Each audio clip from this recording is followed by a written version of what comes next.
Hi, I'm Evie Kimsing, editor of identityweek.net. We're catching up now with Andrew Budd, who's CEO and founder of iProov at 2025's Identity Week Europe. Andrew, how have you found the show so far this year? This is one of my favourite shows. It's a part of the meeting of the clans in Europe. Anybody who's anybody is here. So it's a great opportunity to meet not just customers and prospects, but also partners and frankly competitors in what remains by and large a very interesting, collaborative and nice industry. And you've long been part of the show. You gave a keynote presentation this morning. What's the single biggest impact AI is having in the digital identity market? So AI is completely changing qualitatively the challenges in the identity market. And it starts from the way in which attackers are able to find out things and identify targets. They can now do information and identity scraping on a scale that was previously unthinkable because it was so manual. So now personal information about targets can be gathered on a vast scale. And then that information can be turned, for example, into social engineering and phishing attempts so that every single attack is now not just a phishing attack, but it's a spear phishing attack.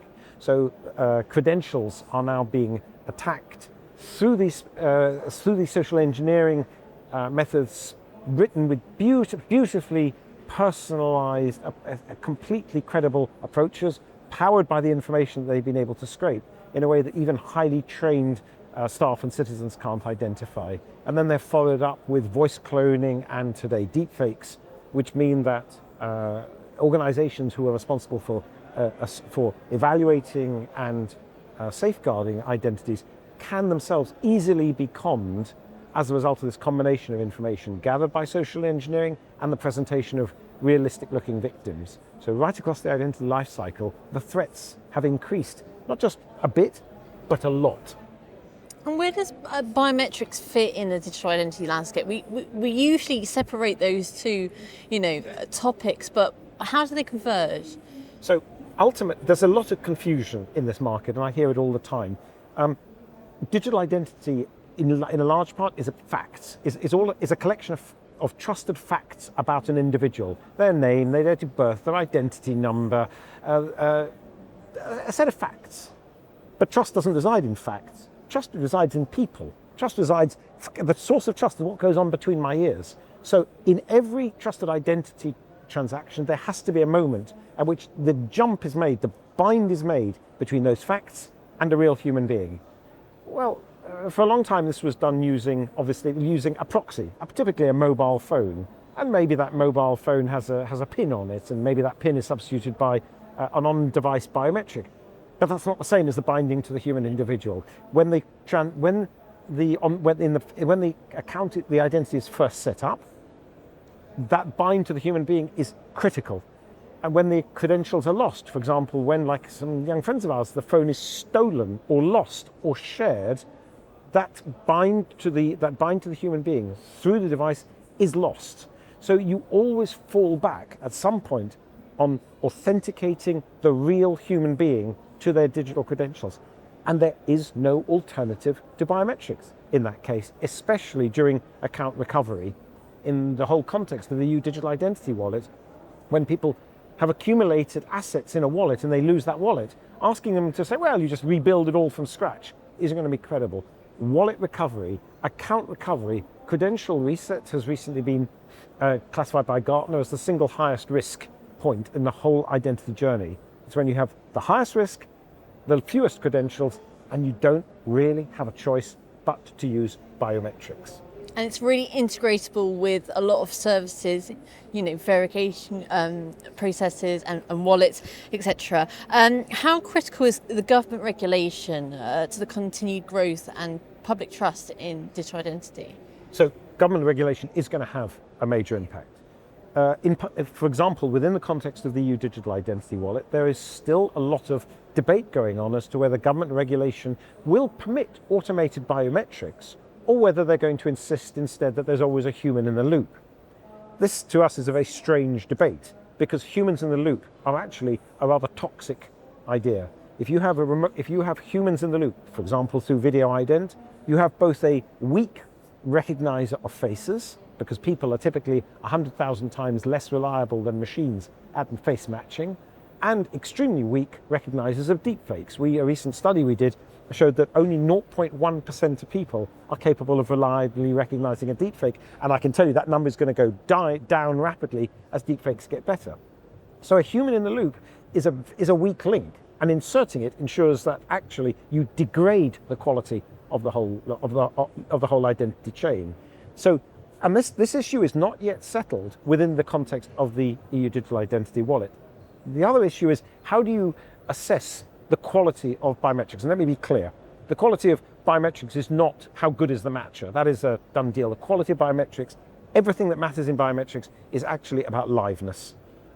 Not, am I looking at the right person, but am I looking at a real person present right now? Am I looking or am I looking at a fraudulent copy? And how do government regulations assess the quality of biometric liveness? That's an ongoing challenge in many parts of the world. EIDAS actually has some good answers, because they don't just look at, say, testing results and saying we've got a false accept rate of XYZ today, Wednesday. It also looks at the business processes that underpin that and ensure that not only is it good today, but also next Wednesday and next month and next year, to ensure that the system that there is a business system that ensures the ongoing monitoring, adaptation to ensure that the system remains resilient and as high quality next year as it is today. And and when you're defending against an extremely fast-moving attack like deepfakes, you've got to do that. And government regulation has a tremendous role to play in ensuring that organizations and digital identity issuers aren't beguiled by nice slideware, of which there is a great deal in this industry.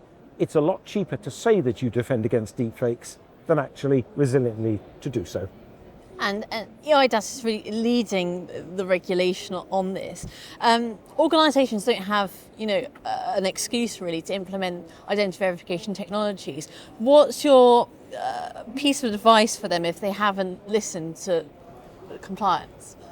So the reason for implementing biometrics is convenience. It is both tremendously convenient for users, for citizens, and for staff, because the alternatives are really will become increasingly crunchy and horrible.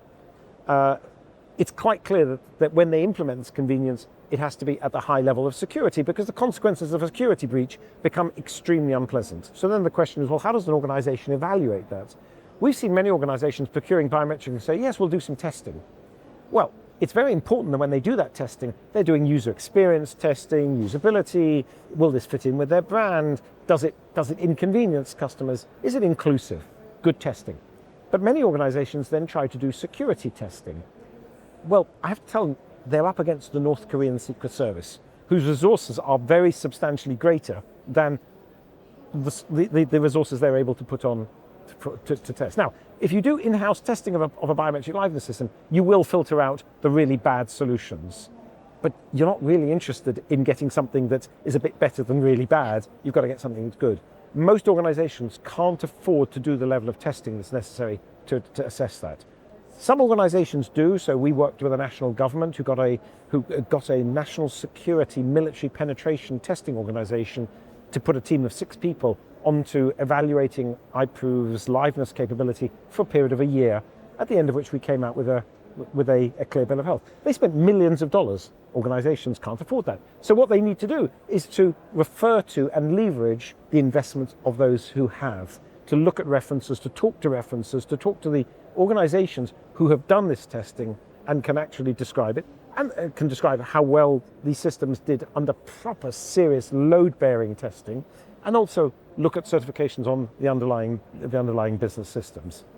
It's really important that this job is done properly, because when you get attacked by deepfakes, the scale of biometric deepfake attacks can be huge. We had one customer who was hit 100,000 times in the space of a month. Well, if you've got a system that's got a 1% false accept rate, which is pretty typical in this industry, that means you've got 1,000 false accepts. Now, if you're an organization that can tolerate 1,000 false digital identity setups or 1,000 identity takeovers, that's fine. But actually, when they think about their risk profile, Most organisations can't tolerate that. So they need to ensure they're not going to be in a position of having to answer for that. And how is iProov different? Obviously, they've got a whole market of solutions out there. They can look to, governments and the companies that governments usually work with. How should they navigate that complex environment? People often tell us, you're a player in a very crowded market. In reality, we're not. Almost nobody delivers serious production-grade, load-bearing liveness. Everybody claims to. It's very beguiling to claim for it, but almost nobody does it. Where there are maybe one or two companies in the world that can deliver strong, resilient liveness, of which iProov is one. Of course, everybody would claim that. How do we back that up? Three things. I'll start with our references. The US government, three branches of the British government, the Australian government, the Singapore government have all reviewed us to national security level and rely on us for mission critical things. UBS relies on us worldwide. The Norwegian banking system, most of South Africa, a good chunk of Brazil. These are reference customers who have who have what I call load-bearing biometric applications, who have found that over a period of now, in some cases, 8 years, they've been able to rely on us to deliver consistent security. So the first thing is, don't take our word for it, take the word of our customers. The second is our technology. To defend against deepfakes, we change the physics of the system, of the situation itself, in an unpredictable way. We illuminate the user's face with a rapidly changing and unpredictable sequence of colors. We stream video back to our servers, and we analyze how the light is reflecting from people's faces and interacting with the ambient light. That produces some very specialized, exquisitely precise signals, which the forgers have no means of recreating accurately. So by changing the physics in an unpredictable way, we create a deepfake defense, and then we have the world's only biometric security operations center, which actually monitors and studies every suspicious transaction attempt anywhere in the world. So we're in a position to learn from the attackers. We learn more about them than they learn about us, and that asymmetry of information is what enables us, and only us, to stay ahead of the deepfake menace. It's fascinating to catch up on about your liveness technology and your range of clients, trusted clients, governments. Thank you so much, Andrew. Thank you very much.